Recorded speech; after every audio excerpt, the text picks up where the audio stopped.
আপনারা জানেন হাবড়া অশোকনগরকে যদি আমি শুধু ধরি তাহলে আমাদের সরকার 851 কোটি টাকা ব্যয়ে হাবড়া গাইঘাটা পানীয় জল প্রকল্প করছেন। এর আংশিক উদ্বোধন হয়েছে, পুরোটা হয়ে গেলে হাবড়া 1, 2, গাইঘাটা, আমডাঙ্গা, দেগঙ্গা, বারাসাত 1, বারাকপুর 1 ও 3টি মিউনিসিপ্যালিটি হাবড়া, অশোকনগর, কল্যাণগড় এবং গোবরডাঙ্গা মিউনিসিপ্যালিটির 5 লক্ষ মানুষ উপকৃত হবেন। অশোকনগরে গড়ে তোলা হয়েছে ইন্ডাস্ট্রিয়াল পার্ক। অশোকনগরে গ্যাস উত্তোলনের ব্যবস্থা করা হচ্ছে, যেখানে কয়েক হাজার মানুষের চাকরি বাকরি হবে। অশোকনগরেও আমরা বিশেষ করে গড়ে তোলা হচ্ছে মেগা পাওয়ারলুম ক্লাস্টার। 400 কোটি টাকা দিয়ে বাণীপুরে 10 একর এবং অশোকনগরে 40 একর জায়গার ওপর এই প্রকল্প গড়ে উঠবে। কয়েক হাজার ছেলে মেয়ের চাকরি হবে। হাবড়ার জয়গাছিতে টেক্সটাইল হাব এবং অশোকনগরে খাদি অফ এক্সেলেন্স গড়ে তোলা হচ্ছে। অশোকনগর টেক্সটাইল পার্ক ও বাণীপুর টেক্সটাইল পার্কে 2টো বিদ্যুৎ প্রকল্প করা হয়েছে। অনেকটা আছে, আমি আর বলতে চাই না। অশোকনগর স্টেট জেনারেল হসপিটালকে যেমন উন্নয়ন করা হয়েছে, তেমনি হাবড়ায় যখন কোভিড হয়েছিল 100টা কোভিড বেডের একটা হসপিটাল করা হয়েছিল। এখন তো সেটা কোভিডের জন্য কাজে লাগছে না।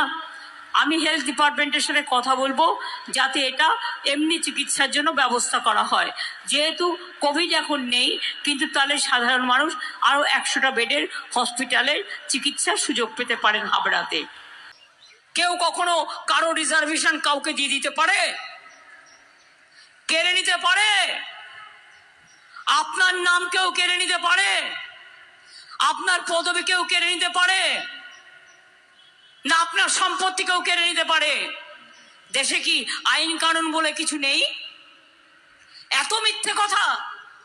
শুনুন, তপশিলীদের রিজার্ভেশন কম বাড়বে তো কমবে না, যেটা ছিল থাকবে, আছে থাকবে। আদিবাসীদের রিজার্ভেশন থাকবে। আমার এখানে ইকোনমিক ব্যাকওয়ার্ড ক্লাসও আছে, আমরা তাদের পড়াশোনায় রিজার্ভেশন করে দিয়েছি, তাদের অনেক সাহায্য করি। আর সংখ্যালঘুদের জন্য মনে রাখবেন 17% ওবিসি রিজার্ভেশনের মধ্যে দিয়ে আমি 97% সংখ্যালঘুদেরও রিজার্ভেশন করিয়েছি। সুতরাং কেউ কারো গায়ে হাত দেবে না, দেওয়ার ক্ষমতা নেই। এটা প্রধানমন্ত্রী জানা উচিত ছিল। না জেনে এত বাজে কথা বলে, মিথ্যে কথা বলার গ্যারেন্টি।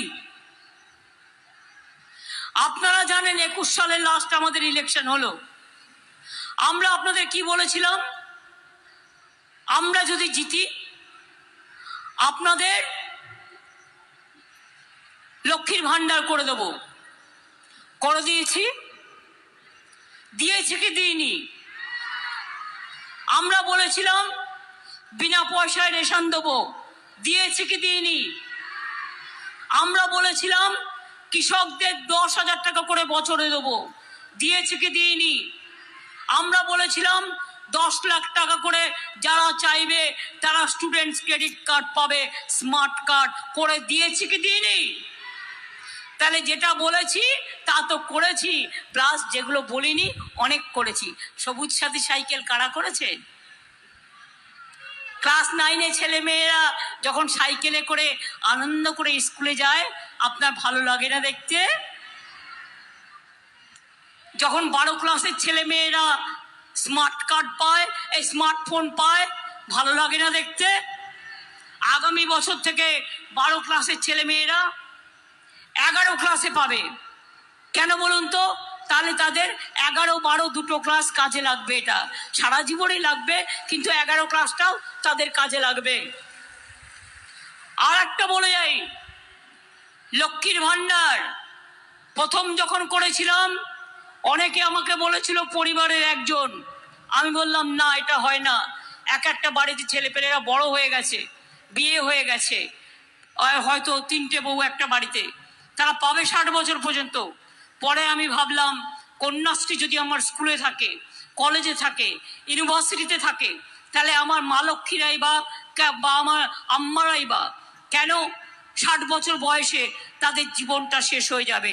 তাই আমরা সিদ্ধান্ত নিলাম লক্ষ্মীর ভাণ্ডার এবছরে 6 লক্ষ হয়ে গেছিল, যাদের 60 বছর বয়স হয়ে গেছিল তারা বাদ হয়ে যেত। আমি বললাম না, মেয়েরা যতদিন বেঁচে থাকবে লক্ষ্মীর ভাণ্ডার ততদিন পাবে, ততদিন পেয়ে যাবে। আর এর জন্য নতুন করে আবার নাম লেখাতে হবে না, ওই যেটা চলছে ওই কার্ডই কন্টিনিউ করবে। এবার বলি, আমাদের কথা তো কিছু বললাম, সব না বলেও জল দিচ্ছি আমরা, জমি দিচ্ছি আমরা, পাইপ কিনে দিচ্ছি আমরা, মেনটেনেন্স করছি আমরা, মিথ্যে কথা বলছে মোদিরা। রেশন দিচ্ছি আমরা, মিথ্যে কথা বলছে মোদিরা। এবার আবার কি বলছে, ঘরে ঘরে গ্যাস দেবে, এটা নাকি মোদি বাবুর গ্যারেন্টি। আপনারা শুনেছেন তো? বিজেপির 420 ঘরে ঘরে গ্যাস। গ্যাসের দাম কত?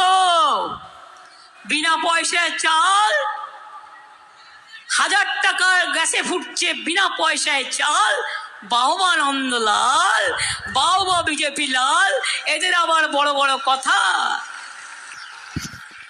আর কি বলছে, বিনা পয়সায় বিদ্যুৎ দিচ্ছি। বিনা পয়সায় বিদ্যুৎ পান আপনারা? বিনা পয়সায় বিদ্যুৎ দিচ্ছে। ইলেকশনের আগে যত মিথ্যে কথা, বিদ্যুৎ তো দেয় না, বরঞ্চ ওদের নাকি এটা গ্যারেন্টি। আর গ্যারেন্টি মানে নো গ্যারেন্টি, ওটা হচ্ছে 420। গ্যাসের গ্যারেন্টি 420, 15 লাখ টাকা করে দেবে বলেছিল, ওটা 420। 2 কোটি ছেলের চাকরি দেবে বলেছিল বছরে, ওটা 420। গ্যাস দেবে বলছে, ওটা গ্যাস বেলুনের থেকে বড় গ্যাস, ওটা 420।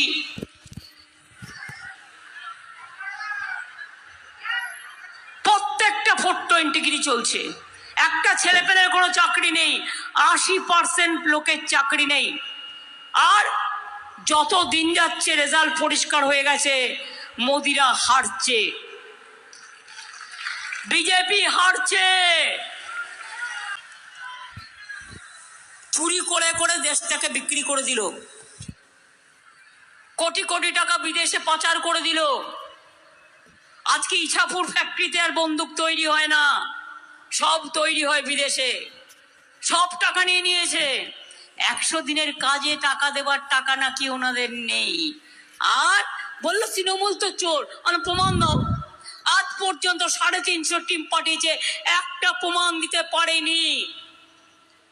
আমরা 43 লক্ষ বাড়ি করে দিয়েছি 11 বছরে। 100 দিনের কাজে 3 বছর টাকা দেয়নি, আমরা টাকা দিয়েছি আমাদের থেকে। আর আমরা চালু করেছি কর্মশ্রী প্রকল্প। আগামী দিন 50 দিন পর্যন্ত কাজ পাবে, রাজ্য সরকার থেকে পাবে, এবং রাজ্য সরকার সেই কাজ চালাবে। এই ইলেকশনটা দিল্লি থেকে সরকার করবে, তার ইলেকশন। আমরা চাই প্রত্যেকটা সিট আমরা জিতবো। তার কারণ যত বেশি সিট আমরা জিতবো, তত আমরা বিজেপিকে ক্ষমতা থেকে সরাবো। এনআরসি তারে বাতিল করব, ক্যাব বাতিল করবো, ইউনিফর্ম সিভিল কোড বাতিল করব, 100 দিনের কাজ চালু করব, সংবিধান ভাঙতে দেবো না, দেশ ভাঙতে দেবো না। এটা মাথায় রেখে দেবেন। মনে রাখবেন, ছাত্র যুবদের চাকরি খেয়ে নিচ্ছে।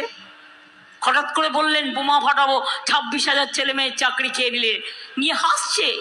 মানুষকে কেউ বাঘ দেখেছেন? চাকরি খেয়ে কেউ বাঘ দেখেছেন? আরে ডেঞ্জারাস।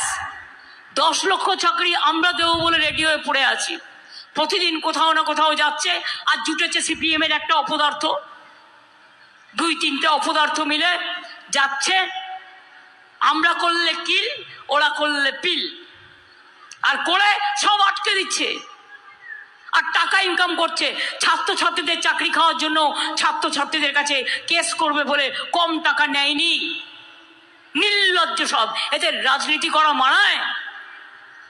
আজ যদি একটা গরিব লোক বিপদে পড়ে, আমি যদি কোর্টে দাঁড়াই, আমি দাঁড়াতেই পারি, আমি লয়ার আছি এমনিতেই, তাই বলে আমি টাকা নিয়ে করব? সবাই কি টাকা নিয়ে করে?